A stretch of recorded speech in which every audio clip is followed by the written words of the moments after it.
Welcome to New Location McGee, as I like to call it.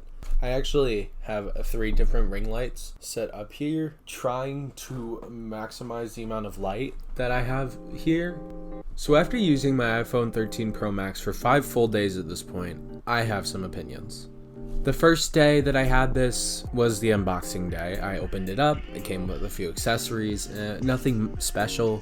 The second and third day using these were just me sitting at home, not really doing much. And the last 2 have just been me going about my day-to-day, which is going to classes and going on public transport. Just to make this clear, the phone I'm coming from is an iPhone 11 Pro. So if there's anything that happened last year or anything that's really revolutionary or something that happened last year and I mentioned in this video, that's just because I haven't experienced it yet and I want to talk about it. So just to give some general tech specs, the iPhone 13 Pro Max has a 6.7-inch Super Retina XDR display with ProMotion, which we'll talk about in a bit. It comes in a variety of colors and storage sizes, ranging from 128 gigabytes to 1 terabyte. Why you'd need that much is beyond me, but I mean, it's your phone. It is an A15 Bionic chip with the same 12 megapixel camera system and all the same recording and photography settings that you'd expect, except for a few exceptions that we'll get into later. Now that that's out of the way, let's start with the battery. And let me tell you, the battery in this phone is phenomenal. The photo to the left is my screen time on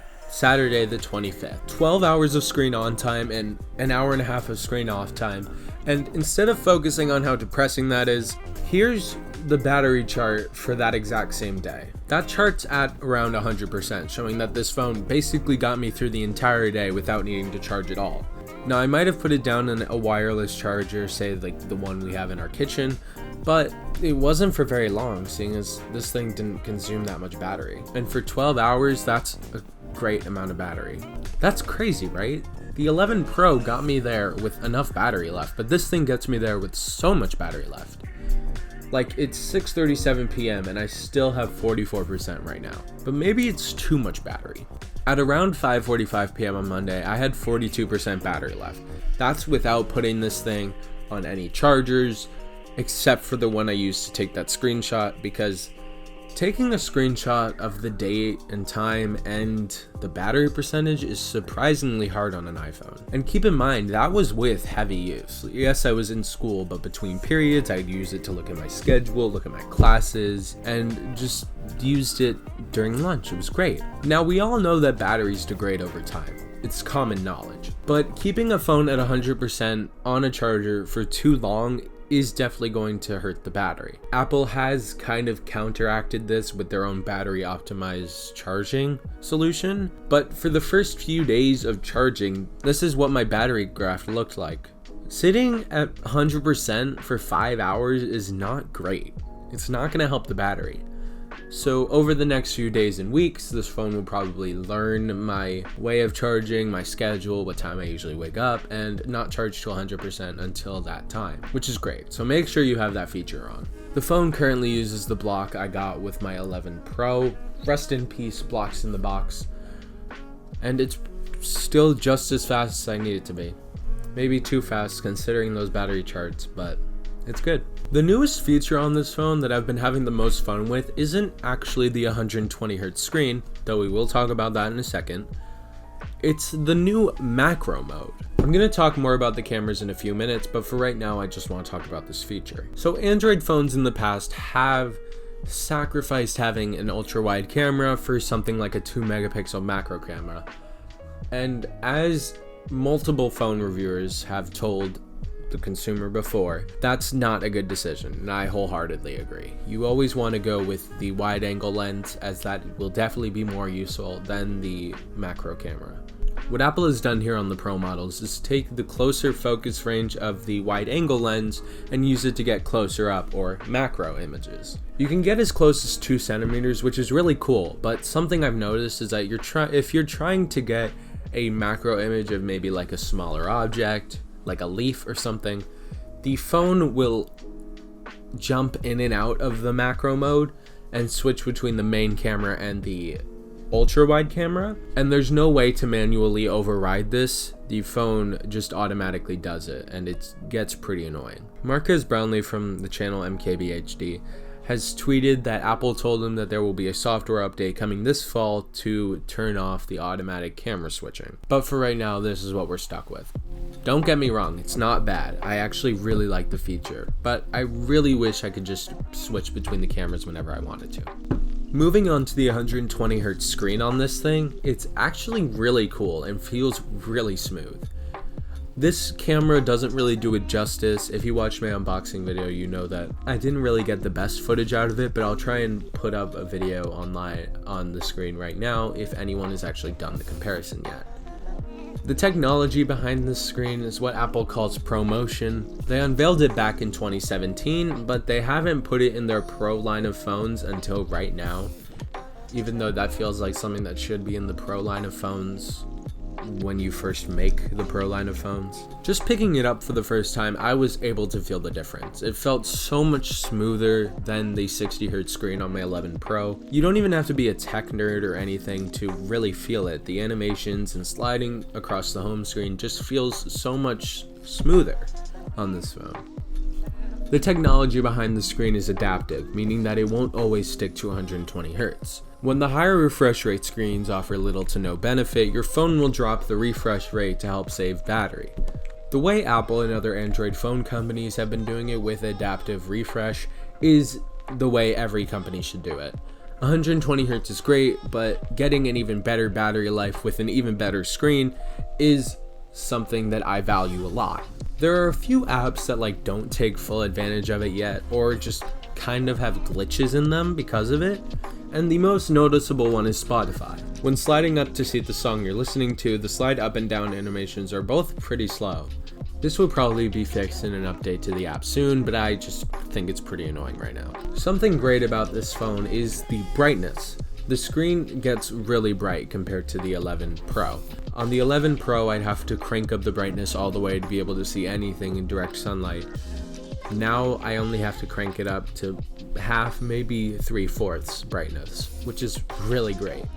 It helps save the battery, and it helps not blind myself with the screen. Moving on to 5G. We all know that 5G is still in its infancy, and it's not available everywhere, not even close. But when it works, it really works. If you're just using normal 5G with maybe 3 bars, 2 bars, you won't notice that much of a difference over 4G. But using 5G UC, ultra capacity, I was able to get some crazy test results. Here are some tests I did when I was in a location with 5G UC, and while the upload speeds are great, the download speeds are incredible. But these locations are very unique and are definitely not everywhere. So while normal 5G will give you an upgrade from 4G, it won't be as big of an upgrade as some companies are trying to tell you it'll be. Those 5G UC speed tests are probably what they're going to try and show you and try and make you think is what 5G is, which you really don't need right now. Accessories like MagSafe still work, but I haven't purchased any. I don't really plan on it either because I have chargers that suffice, and I don't really want to spend $40 on a charger. I've done that before, but right now it's I just spent $550 on a phone with my trade-in and with T-Mobile credit. I really don't need to spend any more money. I haven't put this phone near water yet, and I don't really plan on it. If you want to see some water tests, I'm sure some YouTubers will have videos up in the next few days testing the 6 meters for 30 minutes claim that Apple makes. I don't doubt that this phone will do well near water, but I'm very wary right now. Getting a new device of any kind, you kind of try to keep it safe. So maybe in 6 months to a year, I'll feel better about putting it underwater. So the 3 cameras on the back are still 12 megapixel, but that doesn't really matter since I personally think Apple's devices take some of the best photos in the game. Having higher megapixel cameras doesn't necessarily mean that the pictures are going to be the best, but I really think the way that Apple has set up their cameras means that their automatic mode is going to be just as good as any other camera, even the ones that claim to be the best on the market. The newest mode Apple has added, called Cinematic Mode, is great for a lot of people who like videography and cinematography, but it doesn't always work, automatically that is. When I initially tried out this feature, I was kind of disappointed because I couldn't really get it to work. But after seeing that I could manually direct what was in focus through just Apple's editing tool, I got pretty excited. This isn't the Hollywood grade videography type videos that Apple wants you to think they are, but it's still really cool. Like, you can tell when the blurriness around an object or a person isn't the best, but I think it's really good. The average person probably won't use it, but I think it's cool that Apple included it for people who want to take their cinematography passion to the next level. Apple also included Photographic Styles into the camera app, basically just different tones and warmth settings and sliders that you can change to get the perfect photo, but I'm sure most people will stay with the set presets that Apple has built in. Here are a few images I took and the screen recording showing the customizations I did.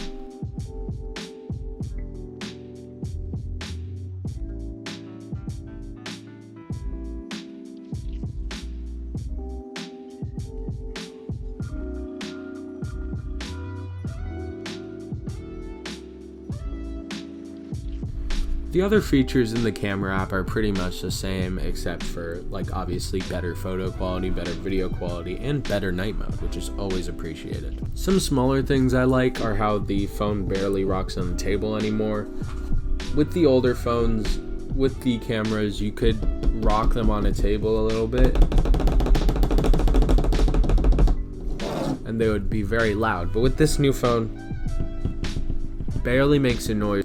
And even when you like try to rock it from the top, it barely rocks. Like, it's definitely not as loud as the 11 Pro. I think the camera setup probably has something to do with that, since it is just so much bigger than the 11 and even the 12s. The notch is smaller, which is really nice. It's smaller than how it's been on every other iPhone since the 10. But the only caveat is that they've made it taller and tried to save on how wide it is. That's probably going to benefit the iPhone 13 mini more than it'll benefit any of the Pros or even the 13, just because the mini has the smallest amount of space on it, of screen real estate, so the smaller notch will probably help out a lot. And I think you can make it just a little bit taller to give yourself a lot more screen real estate on either side. I didn't really mind the notch look, to be honest. I kind of got used to it, but smaller notches are always appreciated. Still waiting for the day Apple creates a really good under-screen phone camera. I know a lot of people didn't really like the solid side edges of the phone, but I actually prefer it to the 11 because of how much better it is to hold in the hand. Like, holding these, I feel like I have a much firmer grip on this one than I do on this one. And it's actually much nicer because I actually have more places to put my fingers without it overlapping with the screen, rather than with this one, where it would overlap with the screen. I've heard that the bezels are a bit bigger, but I actually haven't noticed that at all, so it's not a problem to me. Moving on from that, I got a 3-month free trial for Apple Arcade when I got this phone, and after being accosted by it in my settings app, I finally decided to try it, and I've actually been having a lot of fun with it. I haven't found any games that actively push the limits of the phone, but I've just been having a lot of fun with the more simple games, like Cut the Rope, Fruit Ninja, or Tiny Wings, especially Tiny Wings. If you have not downloaded Tiny Wings, I suggest you do so. It is such a good game. I don't even know when the last time it was updated, but that game is just a great time waster. Okay, so looking at the app's actual App Store page, it turns out that the app was actually updated 3 months ago. But I think it's only for iOS. Sorry, Android users. You're superior. I'm joking. Okay, back to the review. I think it's more my nostalgia speaking, but I really liked Tiny Wings back in the day, and it's still just as good as ever. Before I wrap this up and give my final thoughts, let's talk a little bit about iOS 15. I have a few nitpicks, like how they delayed the screen sharing feature on FaceTime calls, and how I can't set automated shortcuts for group chats to send a message to a group chat. But though that's really just what they are, nitpicks. iOS 15 brings a lot of features that not many people really knew they'd want or need, like live text. It allows you to get text from really anything in your house or home or wherever you are, and just copy and paste it into a document or a text message or an email, which is really useful for people who like to write on whiteboards but want to be able to send it to people without having a blurry picture. You could just take the text, copy it, and fix up whatever mistakes it makes. It's not perfect, but it's great for a first time update. Apple's also testing out the ability to put IDs in your Apple Wallet, which would be really useful in places like airports. They've also changed how Safari looks, and I know a lot of people don't like it, but it's actually grown on me, so I'm keeping it the same. You guys can change it in the settings app, but I'm keeping mine the same. I like how it looks. Focus modes only allow notifications from certain people or apps, depending on how you want it to focus. So if you use, say, Microsoft Teams, you can have it only show notifications from them, from that app, when you're, say, doing something at work. There are new photo organization methods in iMessage and new memojis, which I guess are cool. I haven't used a memoji in a long time. It's kind of a gimmick that Apple kept in for some reason. But the coolest feature, I'd have to say, is FaceTime Links, which opens up the ability to have a FaceTime call with someone on Windows and on Android. Now, I don't have an Android device lying around, but I do have a Windows laptop. So here's a test between my phone and my laptop for FaceTime calling. Okay, so I'm currently creating a FaceTime call with myself on a Windows laptop. Let's see if this works. Join. There we go. Here we go. Oh, wait, the latency is actually, this is actually really cool. This is cool. I like it. This is actually really cool, using a Windows computer for FaceTime. That's actually a viable option. That's pretty cool. Okay, that was the test. Now we know it works well. Good job, everybody. Let's get back to the normal review. I'm honestly surprised with how well it works, considering back when MKBHD did his first impressions of like an iOS 15 beta, it didn't really look like it worked that well between iOS and Android, but it looks like Apple actually put time into this, which is really surprising since they're letting you use FaceTime on a competitor's device. The only caveat seems to be that you have to use a browser, but that doesn't really matter since you can go full screen. But to wrap this all up, this phone is great. I really like it compared to my 11 Pro. It feels much smoother, the battery life feels much better, and everything just seems to be all around better. The battery life, smoother screen, and smaller notch are a great sell to anyone with an 11 or under. I think with the 11 Pros, it's maybe a harder sell, even though I literally just upgraded from an 11 Pro to a 13 Pro Max. But I think if you have an 11 Pro, it makes less sense since you already have a lot of Pro features, and it'll probably last you a few more years, so you could wait a year or two more to upgrade. But it's really up to you. Do you want to spend upwards of $1,200 to $1,500 on a phone? If you don't, maybe wait a year or two. I mean, the iPhone 12s are still on sale, and they're great phones. It's a great phone. So you might just want to go with that. It'll get so many software updates as we've seen with different iPhone models, because for some reason Apple's really good at updating their phones. I think the iPhone 6s is still getting iOS 15, which is kind of crazy. Also remember, the other form factors and models of these phone series exist, so if you want, say, the normal size Pro, the 13 that is the same size as the regular size Pro, or the Mini, those are all great options. I think it's all just price point and looking at all of these different reviews. You just need to be able to justify it to yourself, whichever one makes more sense for you.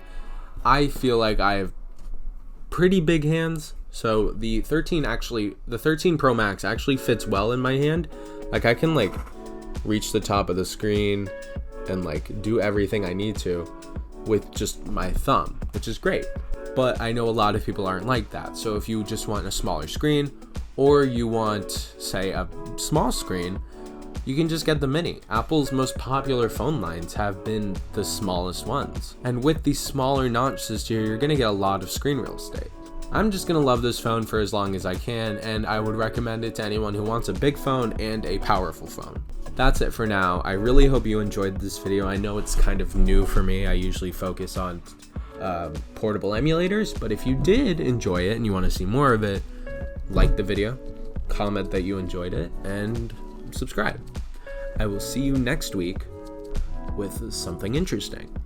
I don't know what that is because I don't plan ahead. But see you next time. And I have to stand up because I have to put my hand like on the camera lens like I do in every video. So bye.